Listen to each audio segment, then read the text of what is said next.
اس نے موبائل اٹھایا اور اپنے بہترین دوست سے رابطہ کیا اور کہنے لگا کہ میری ماں بہت بیمار ہیں، میرے پاس تو دوا کے لیے بھی پیسے نہیں۔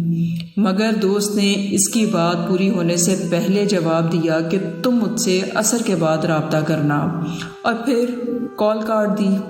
اس نے عصر کے بعد دوست کا نمبر ملایا تو نمبر بن جا رہا تھا۔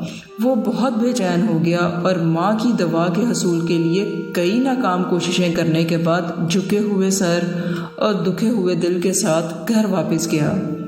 بہت سے اندیشوں میں گھرا ہوا جب وہ اپنی والدہ کے کمرے میں داخل ہوا تو دیکھا وہ پرسکون نیند سو رہی ہیں اور دوا ان کے پاس میز پر پڑی ہے۔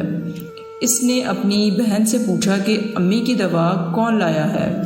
چھوٹے بھائی نے یہ سن کر جواب دیا کہ آپ کے فلاں دوست نے لا کر دی ہے۔ وہ فوراً سے گھر سے نکلا اور دوست کے گھر پہنچا۔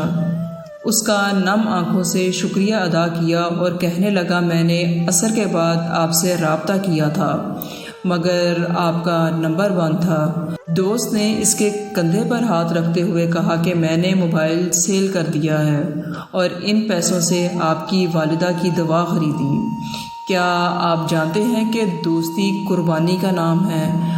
آپ دنیا کے امیر ترین انسان ہیں اگر آپ کے پاس ایک مخلص دوست ہے۔ ایسے دوست کی قدر کیجیے اور اسے کبھی کھونے نہ دیجیے گا۔